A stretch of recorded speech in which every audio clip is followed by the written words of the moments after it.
This is an interesting case where property has lots of damp from different causes.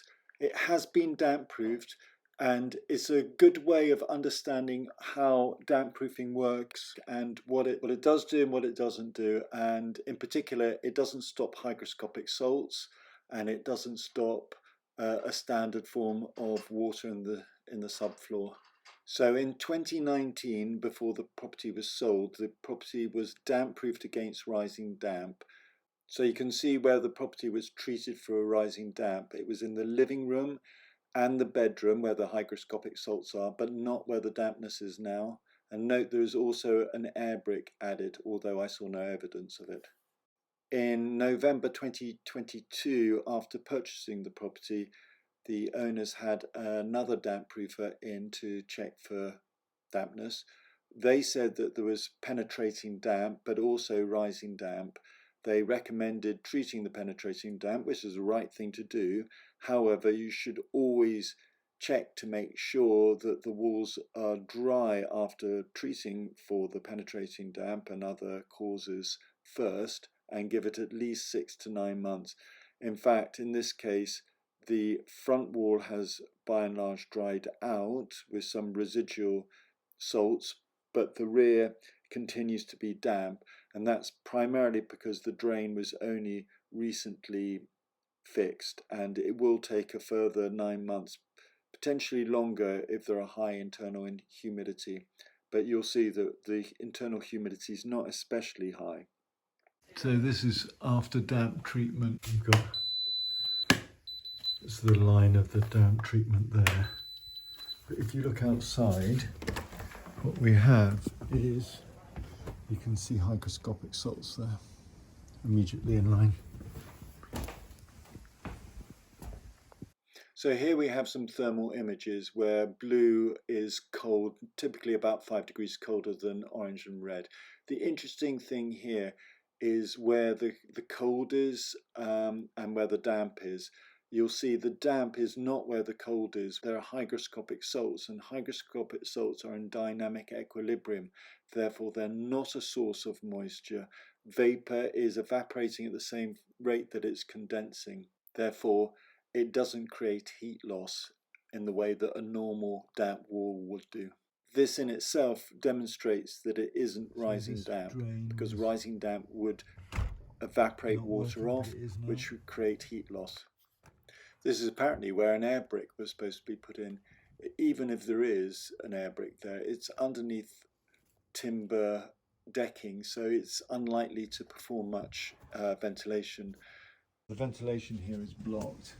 So builders dug down about 1/2 metre below the cellar floor to discover water. The water was probably about 200 millimetres below ground level in the cellar, which itself is about 2 metres below the ground level. Now, the significance is that it's way below the level that would cause rising damp if it's groundwater.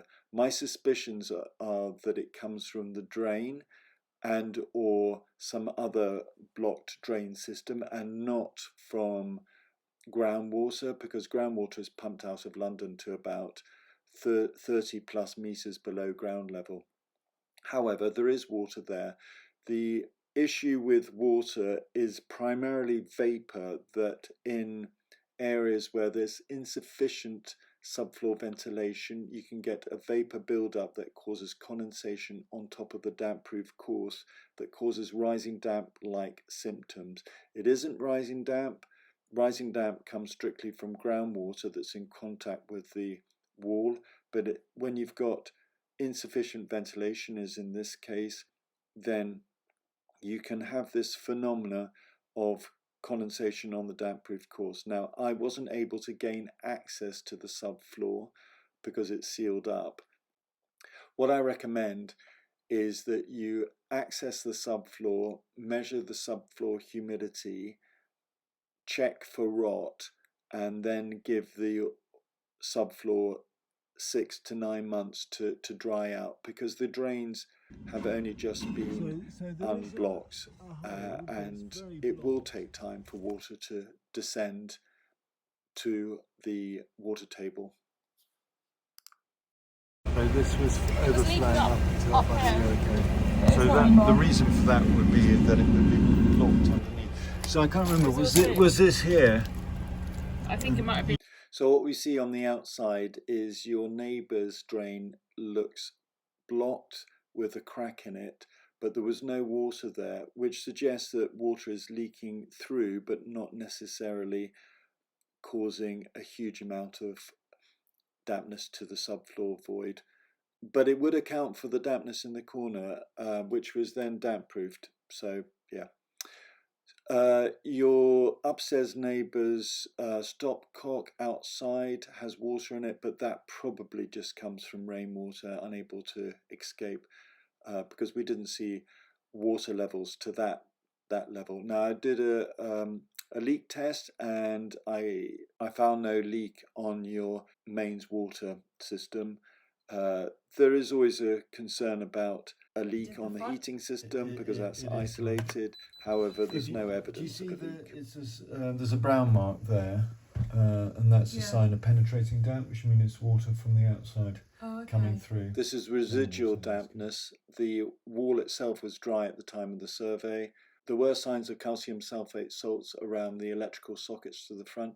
These are always vulnerable to damp because if there's insufficient ventilation, as is in this case, you can get condensation forming around the cold metal, and the space left for the socket creates heat loss, increasing the risk of condensation. But it could also, it's possibly dry. I wasn't able to test it at the time of the survey. So in summary, you have a number of issues. Firstly, the bathroom extractor fan should be running at 15 litres a second. It's showing 2.7 litres a second. Kitchen extractor fan doesn't duct out, and you have a damaged drain to the rear. It was fixed recently, but there's insufficient time for water to have escaped, to evaporate out of the wall. It takes 6 to 9 months, sometimes longer if you've got high internal vapor levels, if you've got high vapor levels in the subfloor area. You have hygroscopic salts that they attempted to hide with damp proofing treatment, but they didn't look to find out where the level of the hygroscopic salts were. Damp proofing treatment will hide hygroscopic salts, but it's not the best way of doing it.